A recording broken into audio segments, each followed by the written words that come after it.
December 20th, 1944. Luxembourg City. The telephone line crackled with barely suppressed fury as General Omar Bradley gripped the receiver, his knuckles white against the black bakelite. Across the wire came Dwight Eisenhower's measured voice, delivering an order that would test their friendship to its breaking point. 2 American armies, the 1st and the 9th, were being placed under British command, under Montgomery's command. "By God, Ike, I cannot be responsible to the American people if you do this," Bradley erupted, his Missouri composure finally shattering. "I resign." The Supreme Commander's response came cold and precise. "Brad, I, not you, am responsible to the American people. Your resignation therefore means absolutely nothing." Bradley paused, made one more protest, then fell silent. This moment, buried in the chaos of Hitler's Ardennes offensive, crystallized 3 years of mounting American frustration with a British field marshal who seemed determined to prove he alone could win the war. Bernard Montgomery, victor of El Alamein, hero of Britain, had become the most divisive figure in the Allied command structure. But the question that haunted American headquarters from Tunisia to Germany was simpler and more damning. Why did a coalition fighting for survival against Nazi tyranny find itself torn apart not by the enemy, but by the personality of one man? The answer lay not in a single incident, but in an accumulation of moments, decisions, and clashes that began in North African sand and ended in the mud of Northwest Europe. This is the story of how military genius became military burden, how national pride collided with Allied necessity, and how the Americans came to view their most prominent British battlefield commander with emotions ranging from exasperation to something approaching loathing. The mathematics of Allied command were deceptively simple but politically complex. By late 1944, American forces in Europe outnumbered British troops by substantial margins. American industrial output dwarfed Britain's war-stretched economy. Yet, Field Marshal Bernard Montgomery seemed constitutionally incapable of acknowledging these realities or adjusting his behavior accordingly. To American eyes, Montgomery represented everything they had fought a revolution to escape: aristocratic presumption, colonial condescension, and an unshakable belief in British superiority. But Montgomery was no caricature. He was genuinely brilliant, meticulous in preparation, careful with his soldiers' lives in ways that endeared him to his troops. His victories were real, his tactical acumen undeniable. British soldiers, battered by early war defeats, had found in Montgomery a commander who won battles while keeping casualty lists manageable. Churchill cherished him. The British public adored him. None of this mattered to American commanders, who found themselves repeatedly sidelined, patronized, and publicly diminished by a field marshal who seemed to view them as enthusiastic amateurs requiring British guidance. The friction began not with grand strategic disputes, but with something far more personal: respect, or the lack thereof. From their first encounters in North Africa through the final victory in Germany, American commanders would discover that Montgomery's treatment of them revealed assumptions about American competence, American courage, and American worth that cut deeper than any battlefield disagreement. March 6, 1943. Kasserine Pass, Tunisia. The desert wind carried the acrid smell of burned vehicles and defeat across the Tunisian landscape as Lieutenant General George S. Patton stepped off his plane, arriving to assume command of the battered Second Corps. 20 days earlier, German forces under Field Marshal Erwin Rommel had savaged American units in their first major engagement with veteran Wehrmacht troops. The defeat had been comprehensive, humiliating, and instructive. What greeted Patton was not merely a demoralized command, but a British command structure that viewed American forces as unreliable auxiliaries requiring careful supervision. General Sir Harold Alexander, the new British commander of 18th Army Group overseeing all Allied ground forces in Tunisia, had drafted a report on American combat performance that read like an indictment. American commanders lacked experience. American troops lacked discipline. American units required extensive British oversight before they could be trusted with significant responsibilities. The report was not entirely unfair. Kasserine Pass had exposed genuine deficiencies in American leadership, tactics, and combined arms coordination. But Alexander's response went beyond corrective criticism. In his view, Second Corps should be assigned supporting roles while British forces executed the primary attacks.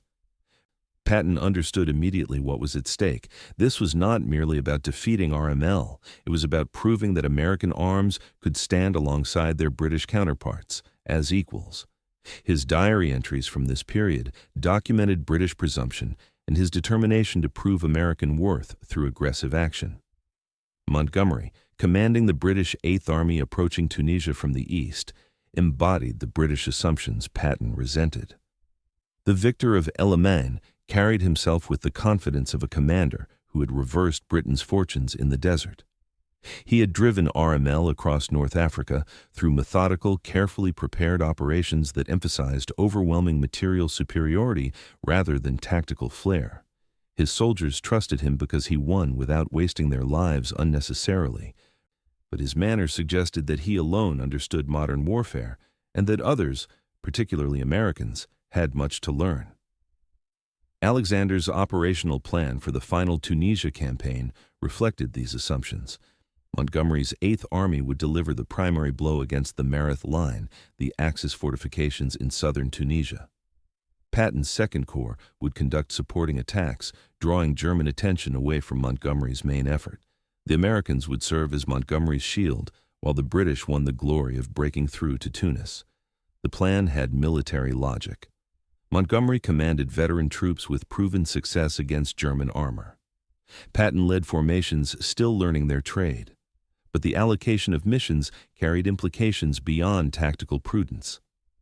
It established expectations that would haunt American commanders throughout the war: British forces taking the lead, American forces providing support, British commanders receiving credit, while American achievements went unnoticed or minimized.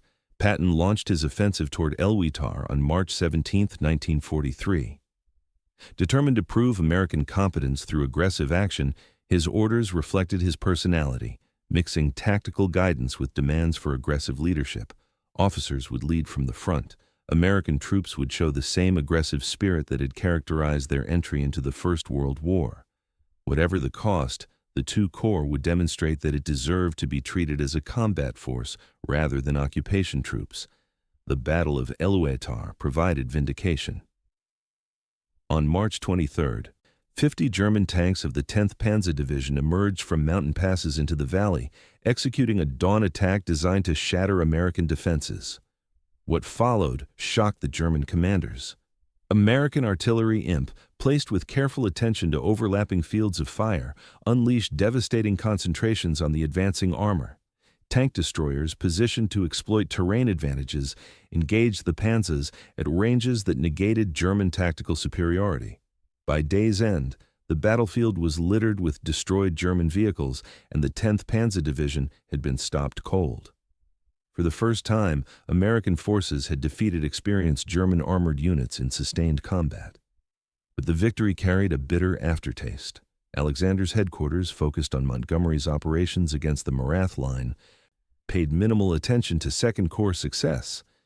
British staff officers continued to issue detailed instructions to Patton, micromanaging American operations in ways that suggested persistent doubts about American competence.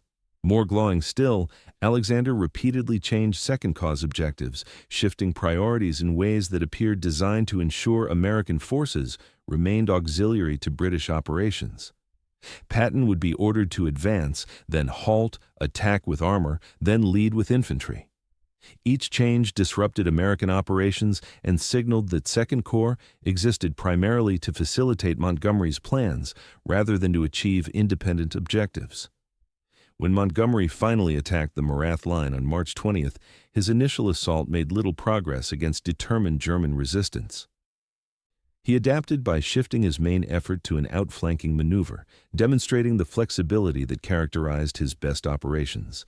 But the modification required time, allowing German forces to establish new defensive positions. By the time 8th Army broke through, the opportunity for a decisive pursuit had passed. Second Corps continued its supporting attacks in central Tunisia, drawing German reserves away from Montgomery's front. American forces advanced steadily, taking objectives and inflicting casualties on Axis forces. But these achievements went largely unacknowledged in British reporting. Montgomery's breakthrough received extensive publicity. Patton's contribution, equally important to the overall campaign, merited minimal mention. When the victory parade was held in Tunis on May 20, 1943, with General Eisenhower, Alexander, and French General Henry Giraud taking the salute, the narrative emphasized British and French achievements, while American contributions received cursory acknowledgement. For American commanders, Tunisia provided lessons that went beyond tactics and logistics. They learned that fighting alongside the British meant fighting for recognition as well as victory. They discovered that Montgomery, whatever his military talents, seemed incapable of treating American forces as genuine partners rather than promising apprentices. And they began to suspect that this attitude reflected not just Montgomery's personality, but a broader British unwillingness to accept that the balance of power in the alliance had shifted irrevocably toward Washington. These lessons would prove prophetic when the Allies turned their attention to the next objective. Sicily, July 10, 1943. Gulf of Giolla, Sicily. The largest amphibious assault in history to that point rolled toward the shores of Sicily, as Operation Husky, the invasion of Italy's largest island, commenced in darkness and heavy seas. Over 8 divisions divided between General Bernard Montgomery's British 8th Army and General George Patton's American 7th Army stormed beaches from Cape Scaramia to Syracuse in an operation that would test Allied unity as thoroughly as it tested German and Italian defenses. The plan for Operation Husky had been contentious from its inception. Initial proposals envisioned landings dispersed across Sicily, seizing ports quickly to ensure adequate supply for subsequent operations. Montgomery detested dispersed landings. His experience in North Africa had convinced him that concentration of force was paramount, that scattering troops invited defeat in detail. On April 24, 1943, he articulated his objections and proposed an alternative. Concentrate all landings on Sicily's southeastern corner, giving 8th Army the clear mission of driving straight to Messina, the island's northeastern port and the gateway to mainland Italy. Air Marshal Arthur Tadar and Admiral Andrew Cunningham, responsible for air and naval operations respectively, opposed Montgomery's plan. It would leave 13 Axis airfields operational, posing unacceptable risks to the invasion fleet. It would require ships to remain concentrated in limited waters, vulnerable to air attack. Their objections carried weight. Both men commanded respect earned through successful operations. Montgomery's response revealed the full force of his personality. He threatened, with Churchill's backing, to resign rather than execute a plan he considered fundamentally flawed. Faced with a crisis that threatened to derail the entire invasion, Eisenhower called a conference for May 2 to resolve the dispute. The meeting exposed fault lines that would widen throughout the war. Montgomery presented his case with confidence bordering on arrogance. Ted and Cunningham pushed back, defending the importance of airfields and naval security. Eisenhower, attempting to balance military necessities against coalition politics, ultimately sided with Montgomery. The landings would be concentrated in southeastern Sicily, with 8th Army driving toward Messina and 7th Army protecting 8th Army's left flank. For Patton, reading the final plan in North Africa while preparing his command for invasion, the implications were unmistakable. 7th Army would play a supporting role. Montgomery would lead the main attack. The British would take Messina while Americans guarded their flank. Once again, American forces were relegated to secondary missions while British commanders pursued glory. The decision rankled for reasons beyond Patton's considerable ego. By July 1943, American forces in the Mediterranean theater had grown substantially. 7th Army comprised 3 infantry divisions, an armored division, and substantial support troops, a force comparable in size to 8th Army. American industrial output was flooding Allied stockpiles with equipment. American air power dominated Mediterranean skies, yet the command structure treated American forces as auxiliaries to be employed at British discretion. Patton's diary entry from July 12th captured his frustration with brutal clarity. Alexander and his entirely British staff had visited 7th Army headquarters to present the operational plan, a plan that in Patton's view cut Americans off from any possibility of taking Messina. He noted bitterly that Alexander, commanding British and American armies, arrived with no American officers on his staff. "What fools we are," Patton wrote, recognizing that American political leaders had accepted a command arrangement that guaranteed American marginalization. The landings themselves went reasonably well, despite chaotic airborne operations that saw British and American paratroopers scattered across the countryside, many drowning when their gliders crashed into the Mediterranean. By dawn on July the 10th, both armies had secured their beachheads and were pushing inland. Initial resistance from Italian coastal divisions crumbled quickly. German counterattacks against Gela Beach, where Patton's forces landed, were defeated with the assistance of naval gunfire and determined fighting by the 1st Infantry Division. Montgomery, confident that Axis resistance would collapse before methodical British pressure, signaled Alexander that the route to Messina lay open. His 8th Army would drive straight up the eastern coast. Patton's 7th Army should hold defensively, protecting 8th Army's flank while Montgomery pursued what he assumed would be a demoralized enemy. The signal revealed Montgomery's assumptions. British forces would deliver the knockout blow. American forces would provide security. Reality intruded swiftly. German forces, far from collapsing, established strong defensive positions, exploiting Sicily's mountainous terrain. 8th Army's advance bogged down south of Catania, where German paratroopers held positions that channelized British attacks into killing zones. Montgomery's methodical approach, so effective in the desert, struggled against defenders who could concentrate forces on narrow fronts and fight from prepared positions. On July 12th, as 8th Army's advance stalled, Montgomery sent a signal to Alexander that would define Anglo-American relations for the remainder of the war. He proposed that 8th Army expand its operational area westward, effectively commandeering a key road assigned to 7th Army. The expanded frontage would allow him to outflank German positions blocking his advance. American forces should, he suggested, halt and defend, while 8th Army executed the offensive that would cut Sicily in half. The signal's tone was as significant as its content. Montgomery did not request Alexander's approval. He informed Alexander of his intentions and suggested that American forces adjust accordingly.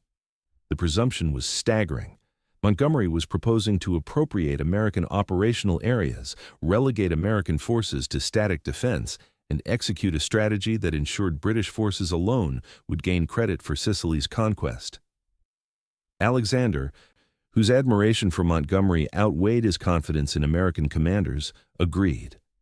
On July the 13th, he issued an order assigning Montgomery the disputed road and instructing Patton to hold defensively while 8th Army advanced.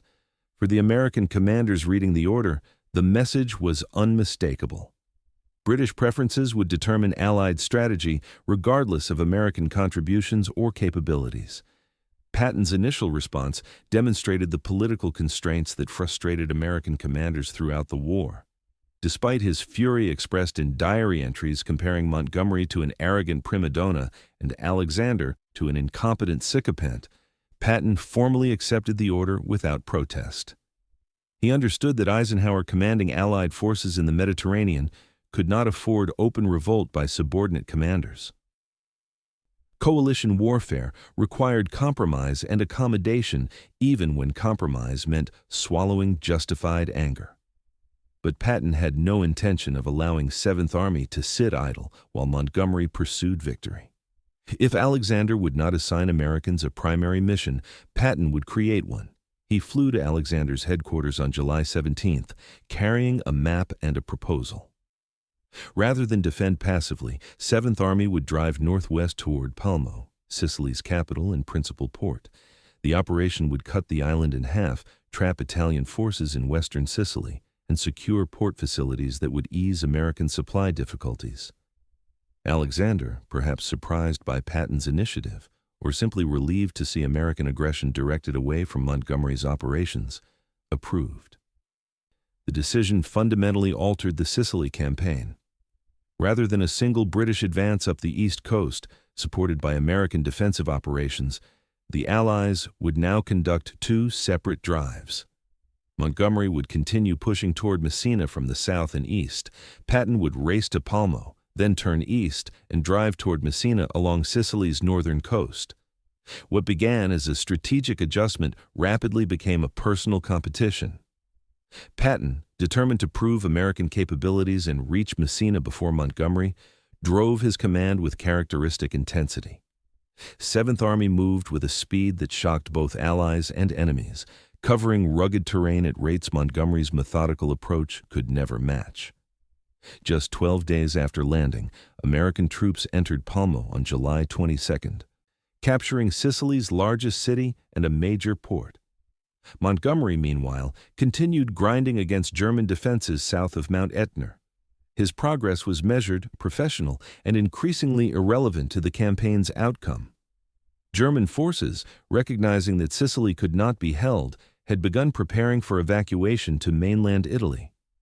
The question was no longer whether the Allies would conquer Sicily, but which Allied army would reach Messina first and claim the symbolic victory. The race to Messina revealed character as much as capability. Patton pushed 7th Army to the limits of endurance, demanding relentless advance regardless of obstacles or casualties. His corps commanders, accustomed to his style, drove their divisions hard. American engineers repaired roads and bridges with remarkable speed. American infantry marched through heat and mountainous terrain at paces that left support units struggling to keep pace. Montgomery's 8th Army, facing stronger opposition on more difficult terrain, advanced methodically. British commanders, trained to minimize casualties and husband resources, refused to risk disasters in pursuit of speed. The contrast illustrated fundamental differences in American and British military cultures. Americans with vast manpower reserves and industrial capacity could afford tactical risks and heavy casualties. British fighting since 1939, with dwindling manpower and exhausted economy, could not. But the race was also personal. Montgomery's public statements and private correspondence revealed that he considered 8th Army's mission more important and more difficult than 7th Army's operations. American success in reaching Palermo from Montgomery's perspective demonstrated nothing significant. Patton had faced weak Italian opposition in secondary terrain. 8th Army confronted veteran German troops in positions that favored defense. The comparison Montgomery implied was meaningless. American commanders saw Montgomery's dismissal of their achievements as characteristic British condescension. They had heard similar assessments in Tunisia. American successes were minimized, American difficulties explained by inexperience, American commanders patronized as enthusiastic but untutored. This attitude suggested that British respect for American arms was purely conditional, extended only when American forces operated under British command guidance and for British objectives. On August 17, 1943, elements of Patton's 3rd Infantry Division entered Messina several hours before British forces arrived. 7th Army had won the race, but the victory was hollow in ways that reflected the toxic state of Allied command relationships. Montgomery's public reaction combined graciousness with subtle dismissal. He congratulated Patton while emphasizing the difficulties 8th Army had faced and implying that terrain rather than competence explained outcomes. British press coverage reflected Montgomery's framing. Reports celebrated 8th Army's fighting against the Germans while treating 7th Army's advance as a sideshow against inferior opposition. American achievements were acknowledged but diminished, presented as complementary to rather than equal with British operations. For American commanders reading these accounts, the message was clear. British narratives would always center British achievements regardless of objective evidence.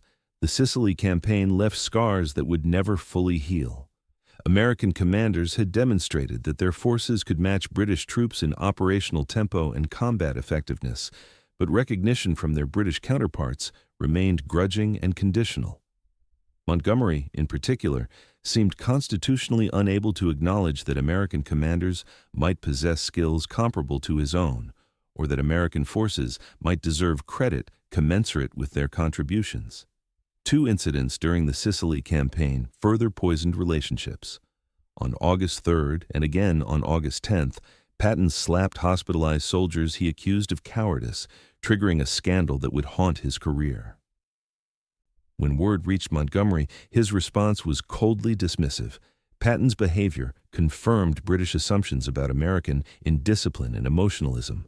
A British commander, Montgomery suggested, would never lose control in such fashion. The second incident involved a young British Lieutenant Montgomery sent to Patton's headquarters as liaison officer. The lieutenant arrived with a suitcase tied with string, a shabby appearance that enraged Patton. Earlier, Patton had sent Montgomery a full liaison team, including a colonel, a major, and a complete communications section. In exchange, Montgomery had dispatched a single junior officer with inadequate equipment. Patton sent the lieutenant back with a note explaining that he could not permit boys in his headquarters. The incident was minor, almost comical, but it captured the casual disrespect that characterized Montgomery's treatment of American counterparts. Patton commanded an army equal in size to Montgomery's 8th Army. He deserved, by any standard of professional courtesy, liaison officers of appropriate rank and competence. Montgomery's failure to provide them suggested that he viewed 7th Army as subordinate regardless of official command relationships. As Allied planners turned their attention to the invasion of Italy and eventually to Operation Overlord, the cross-channel invasion of France, one fact had become indisputable. Bernard Montgomery viewed himself as the preeminent Allied battlefield commander and expected deference from American subordinates accordingly. That American commanders increasingly viewed Montgomery as the primary obstacle to genuine Anglo-American partnership seemed not to register with the British Field Marshal. Or perhaps it simply did not matter. September 1st, 1944, northern France. The Allied breakout from Normandy had shattered German defenses in France, sending Wehrmacht forces reeling eastward in headlong retreat. Paris had been liberated on August 25, 1944, amid jubilant scenes that seemed to confirm the war's imminent end. From Normandy beaches to Belgium, Allied armies pursued defeated enemies across terrain where, just months earlier, German forces had appeared unbeatable. Victory, perhaps by Christmas, seemed within grasp. For Field Marshal Bernard Montgomery, recently promoted and basking in the glory of Normandy's success, the moment demanded bold action.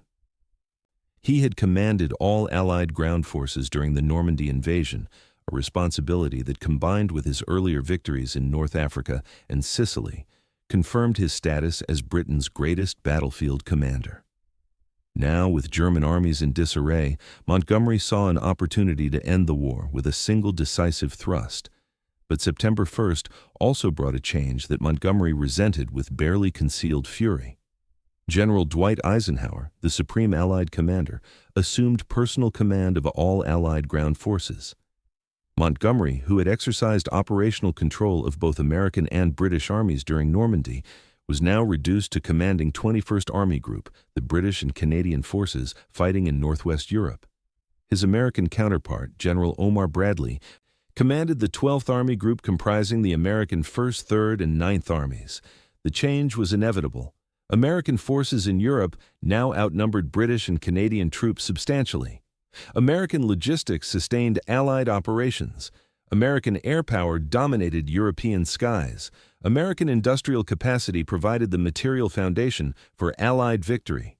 Political reality demanded American command of a coalition that had become overwhelmingly American in composition.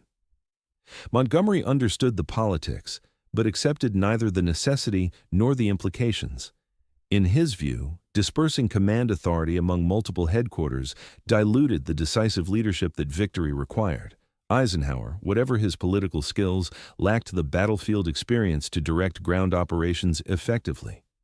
The Supreme Commander's role, Montgomery argued with increasing stridency, should be limited to political and logistical coordination.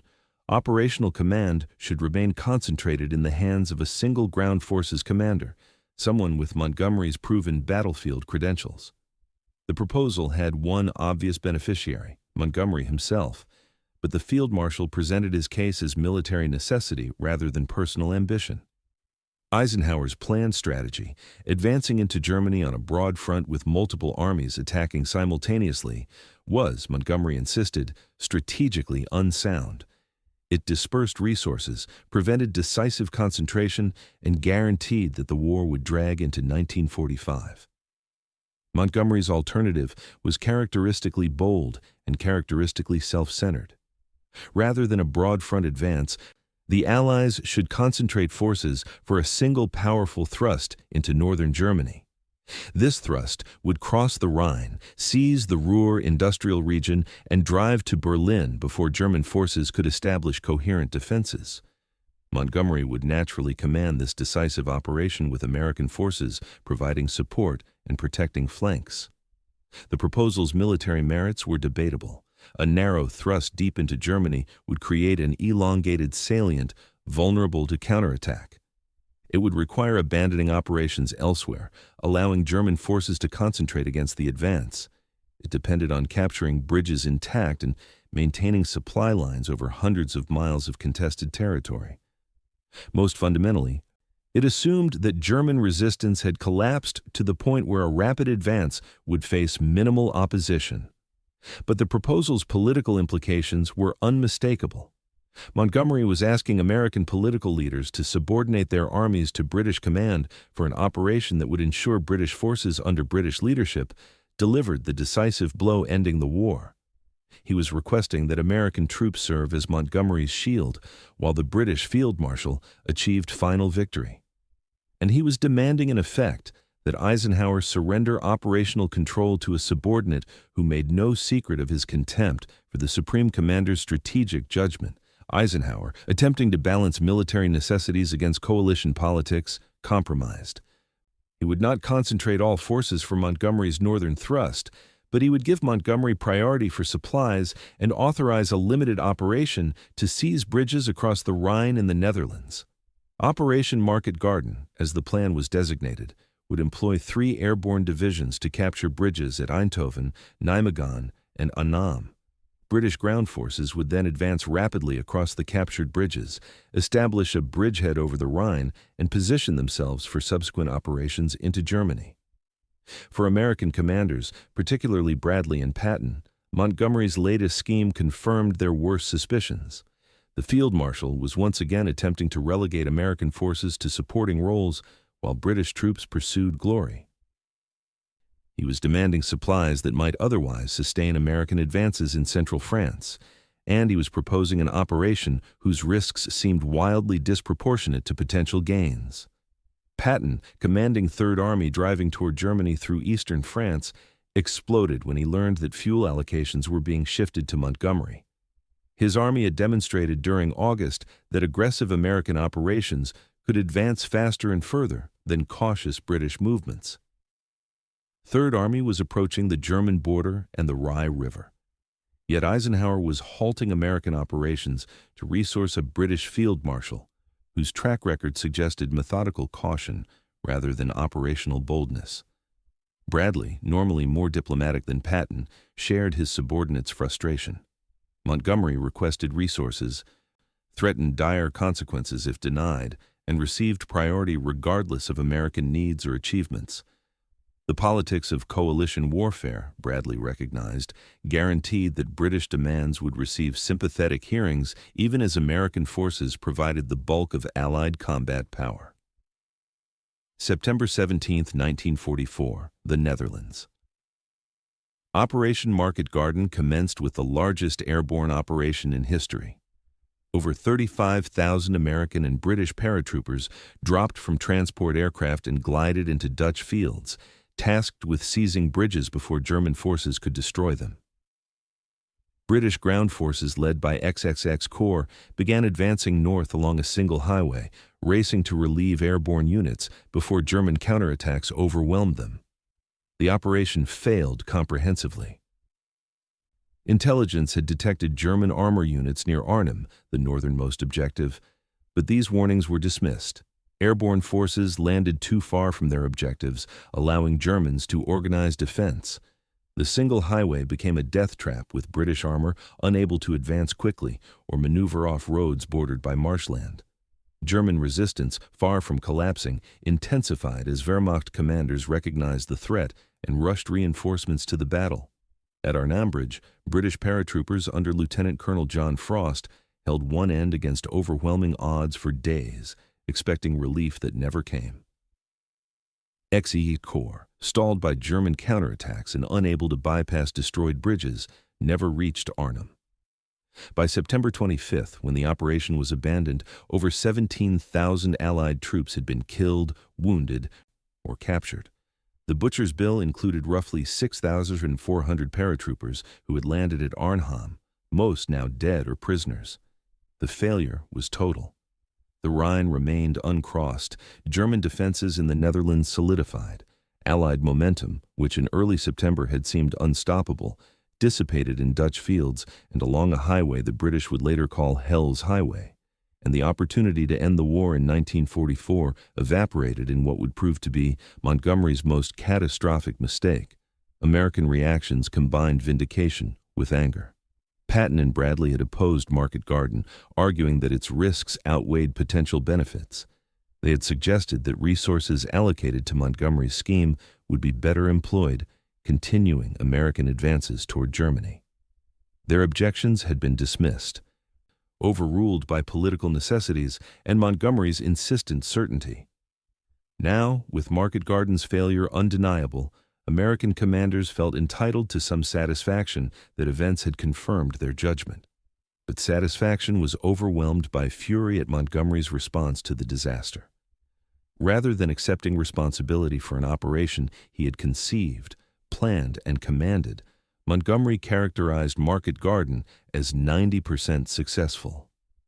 The bridges at Eindhoven and Nijmegen had been captured. Allied forces had liberated substantial Dutch territory. That Arnhem, the operation's primary objective, had not been secured, was presented as a minor setback in an otherwise triumphant campaign. The claim was breathtaking in its dishonesty. Market Garden's purpose was to establish a bridgehead over the Rhine. This had not been achieved. The operation had cost over 17,000 casualties for no strategic gain. Yet Montgomery was declaring victory, rewriting failure as success through sheer force of personality. American commanders recognized the maneuver for what it was, Montgomery protecting his reputation at the cost of truth. When Montgomery succeeded, credit was his alone. When operations faltered, explanations involved inadequate resources, insufficient support, or others' failures. Personal responsibility for setbacks was conspicuously absent from Montgomery's narrative, but Montgomery's most egregious offense was still to come. In the aftermath of Market Garden, as Allied operations transitioned to grinding advances against strengthened German defenses, Montgomery began publicly criticizing Eisenhower's strategy. The broad front approach, he argued in comments to British press and in signals to Churchill, had squandered the opportunity for decisive victory. Had his plan been adopted, had he received the resources and authority he requested, the war would be over. The critique ignored inconvenient realities. Montgomery had received substantial resources for Market Garden. The operation's failure resulted from flawed planning, intelligence mistakes, and underestimating German capabilities rather than from inadequate support. But Montgomery's narrative transformed operational incompetence into a missed opportunity supposedly caused by others' strategic short-sightedness. For American commanders, Montgomery's deflection confirmed that the field marshal would never acknowledge personal error. Every setback became someone else's failure. Every success was his triumph. This pattern suggested not just vanity, but something more corrosive, a fundamental incapacity for honest self-assessment that made Montgomery dangerous to Allied unity, even as his tactical skills remained valuable. December 16, 1944. The Ardennes Forest, Belgium. At dawn, German forces launched their last great offensive in the West, attacking through the Ardennes in a desperate gamble to split Allied armies and seize the port of Antwerp. The assault achieved complete surprise, smashing into thinly held American positions and creating a bulge in Allied lines that would give the battle its name. For 10 days, the outcome hung in balance as German spearheads drove toward the Meuse River, threatening to fracture Allied defenses and prolong the war indefinitely. The Battle of the Bulge became Montgomery's finest and worst moment simultaneously. His military performance was exemplary. When Eisenhower transferred command of American 1st and 9th Armies to Montgomery on December 20th, the Field Marshal immediately imposed order on confused defensive operations. He positioned British reserves to defend the Meuse crossings. He coordinated American counterattacks. He demonstrated under genuine crisis conditions why Britain valued his leadership. But Montgomery's conduct after the battle sowed bitterness that would persist decades after the war. On January 7, 1945, with German forces in full retreat and Allied victory assured, Montgomery held a press conference ostensibly to praise American troops and defend Eisenhower. What emerged instead was a masterclass in self-promotion disguised as gracious compliment. Montgomery began by praising the American soldiers' fighting qualities, but he quickly pivoted to describing his own actions upon taking command, actions presented as decisive interventions that saved American forces from disaster. As soon as I saw what was happening, Montgomery explained, I took certain steps myself to ensure that if the Germans got to the Meuse, they would certainly not get over that river. He continued, describing how he had tidied up the battlefield, how he had thought ahead, how he had ensured balanced dispositions. The battle, Montgomery concluded, had been most interesting, possibly one of the most interesting and tricky battles he had ever handled. Throughout the recitation, British actions were highlighted, Montgomery's brilliance emphasized, and American commanders conspicuously absent from the narrative. The performance was calculated insult disguised as compliment. Montgomery praised American soldiers while implying they had been saved by his superior leadership. He credited American courage while suggesting that American commanders had been overwhelmed by events until British professionalism imposed order. And he characterized a desperate defensive battle won primarily by American units, like the 101st Airborne at Bastonia, and by Patton's rapid counterattack from the south as a Montgomery triumph. American reaction was explosive. Bradley, reading press reports of the conference, felt profound betrayal. Montgomery had commanded 2 American armies for barely 3 weeks. Those armies had fought magnificently, holding against overwhelming odds until German offensive momentum exhausted itself. Patton's Third Army had executed a brilliant counterattack, pivoting 90 degrees in winter conditions to relieve Bastonia. American soldiers had paid in blood to defeat Hitler's final gamble. Yet Montgomery's narrative minimized American contributions and elevated his own role to central importance. This was not merely vanity. It was historical theft, an attempt to rewrite American victory as British rescue. And it was American commanders recognized Montgomery's authentic view of events. He genuinely believed that his intervention had saved American forces. He saw nothing inappropriate in claiming credit for a battle won overwhelmingly by troops he had commanded for less than a month. The press conference triggered something close to command crisis. Bradley called Eisenhower furious beyond diplomatic constraint. He could not, he declared, serve under Montgomery. If Eisenhower intended to give the British Field Marshal permanent command of American forces, Bradley would resign. The ultimatum was not idle threat. Bradley, normally the most diplomatically skilled of American commanders, had reached his breaking point. Eisenhower, recognizing that Allied unity hung by a thread, attempted to calm Bradley while privately drafting a message to the combined chiefs of staff. In it, he stated plainly that he would request Montgomery's relief unless the Field Marshal apologized and ceased his public criticisms. The war had been won, Eisenhower implied, but whether the alliance survived victory remained uncertain. The crisis was resolved only after intense British pressure forced Montgomery to recognize his error. On January 12th, Montgomery wrote to Eisenhower, expressing regret and acknowledging that his press conference had caused offense. To Bradley, he sent a conciliatory letter praising American troops and expressing gratitude for the honor of commanding them temporarily. The letters were gracious, apparently sincere, and largely irrelevant. The damage was done. American commanders now understood with absolute clarity that Montgomery would never view them as genuine partners. Every operation would be filtered through Montgomery's assessment of how it affected his reputation. Every failure would be explained by insufficient support or others' errors. Every success would be claimed as validation of Montgomery's wisdom. This pattern was fixed, predictable, and intolerable. But more than personality clashes were at stake. By early 1945, the balance of forces in Europe had shifted so decisively toward American predominance that Montgomery's pretensions to battlefield supremacy had become not merely irritating, but operationally counterproductive. American armies comprised over 60 divisions. British and Canadian forces numbered fewer than 20. American logistics sustained Allied operations. American air power dominated European skies. Yet Montgomery continued behaving as though British wisdom must guide American strength. The contradiction reflected broader tensions in Anglo-American relations.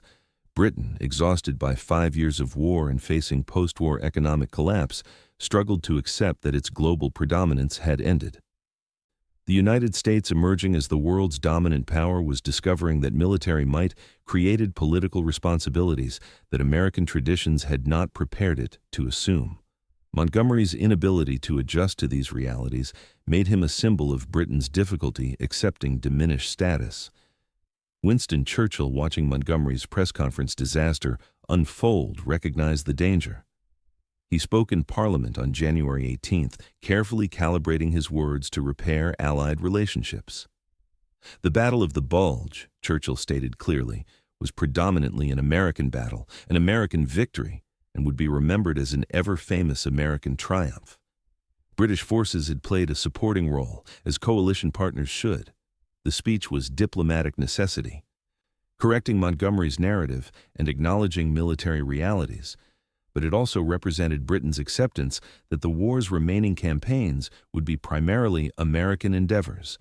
British forces would participate, contribute, and share victory. But American commanders would increasingly dictate strategy, direct operations, and claim the credit that their forces' predominance merited.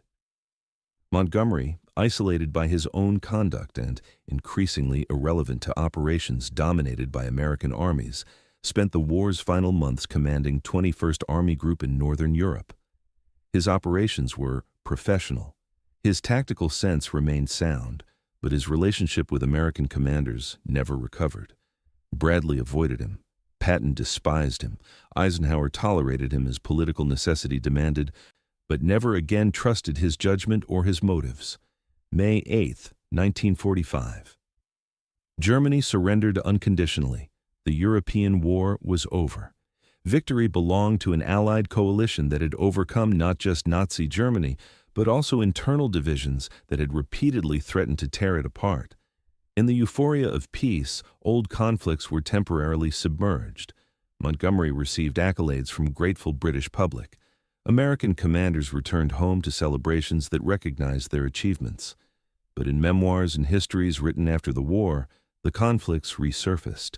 Montgomery's published recollections appearing in 1958 reignited old controversies by criticizing Eisenhower and implicitly claiming that Montgomery's strategic vision had been superior.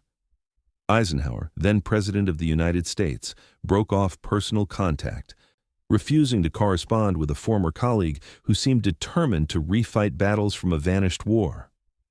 Bradley's memoir, published in 1951, meticulously documented instances where Montgomery's conduct had undermined Allied operations. Patton's posthumously published diary revealed the depth of his contempt for the British field marshal. American histories of the war, drawing on these accounts and official records, presented Montgomery as talented but difficult, brilliant but insufferable, a commander whose contributions were real but whose personality made him a liability to coalition warfare. British historians defended Montgomery, arguing that American commanders never appreciated his methodical approach, his concern for casualties, his strategic sophistication. They noted that Montgomery never lost a major battle after assuming command in North Africa. They emphasized that his planning and preparation had made D-Day successful. They suggested that American criticisms reflected jealousy of British professionalism and resentment of British military traditions. The debate continued for decades after the participants' deaths. Historians argued about Montgomery's true contributions, about whether American frustrations were justified, about how personalities affected military operations. Some concluded that Montgomery was a great commander, poorly suited to coalition warfare. Others suggested that American commanders, lacking Montgomery's experience, resented his superior judgment. Still others argued that the conflicts reflected inevitable tensions when proud nations attempt to cooperate in existential struggle. But beneath historiographical debates lay a simpler truth, one that American commanders of the Second World War understood with crystalline clarity. Bernard Montgomery, for all his talents, could not treat American forces as equals. Whether this incapacity reflected personal arrogance, cultural prejudice, or British determination to maintain fading supremacy remained debatable. What was indisputable was that Montgomery's conduct poisoned Allied relationships and created unnecessary obstacles to coalition warfare. The American experience with Montgomery provided lessons that outlived the war. Future coalition operations would be structured to prevent personality conflicts from undermining military effectiveness. Command arrangements would be designed to ensure proportional representation and prevent any nation from dominating simply through superior confidence or historical precedent. And American military culture would internalize weariness of allies who confused partnership with subordination. For the Americans who fought alongside Montgomery from Tunisia to Germany, the field marshal represented what they believed they had left behind in 1976. The assumption that British wisdom must guide American strength, that colonial enthusiasm required metropolitan sophistication to succeed, that New World energy needed Old World experience to avoid disaster. They discovered that battlefield excellence, industrial might, and military success could not overcome cultural assumptions rooted in centuries of British global dominance. Montgomery never understood this. To his death in 1976, he maintained that his wartime conduct had been appropriate, his criticisms justified, his strategic vision superior to alternatives. He remained convinced that Eisenhower's leadership had been inadequate, that American commanders had lacked his professional competence, that the war could have ended sooner had his advice been followed. American commanders who survived him offered different verdicts. They acknowledged Montgomery's tactical skills, but questioned his strategic judgment. They praised his careful preparation, but noted that wars are won by boldness as well as caution. They conceded his concern for casualties, but observed that Montgomery's caution sometimes allowed enemies to escape destruction, and they concluded with near unanimity that Montgomery's personality made coalition warfare more difficult than necessary. The final assessment belonged to Eisenhower, writing years after the war. He acknowledged Montgomery's abilities, but noted the field marshal's complete inability to understand the political dimensions of coalition command. Montgomery, Eisenhower concluded, was a man whose military talents were undeniable, but whose lack of diplomatic sensitivity made him unsuited for senior command in Allied operations. It was perhaps the most devastating critique possible, not that Montgomery lacked military competence, but that his virtues were overwhelmed by vices that undermined the very cause he served. In coalition warfare, where personality affects effectiveness as profoundly as tactics or strategy, Montgomery's incapacity for treating allies as partners made him not merely difficult, but dangerous. The Americans learned this lesson through bitter experience. From North African sand to German mud, they discovered that military alliances require more than shared enemies. They demand mutual respect, acknowledgement of partners' contributions, and willingness to subordinate ego to collective purpose. Montgomery, whatever his other qualities, could not meet these requirements, and in that failure lay the answer to why the Americans hated Monty. Not because he was British, not because he was cautious, but because he made them feel like colonial auxiliaries in a war they were winning, soldiers whose blood mattered, but whose judgment did not. Allies valued only insofar as they facilitated British glory. That memory outlasted Montgomery, outlasted the generation that served with him, outlasted even the Cold War alliance that grew from wartime cooperation. It served as permanent reminder that technical excellence cannot substitute for human respect. That battlefield brilliance means little if it alienates those whose cooperation victory requires. Bernard Montgomery was many things: brilliant tactician, careful commander, British hero. But to the Americans who fought alongside him, he was also a cautionary tale about the limits of military genius divorced from diplomatic wisdom. The question was never whether Americans recognized Montgomery's talents. They did. The question was whether Montgomery could recognize theirs. He could not. And in that failure of imagination lay the roots of a bitterness that no amount of shared victory could overcome.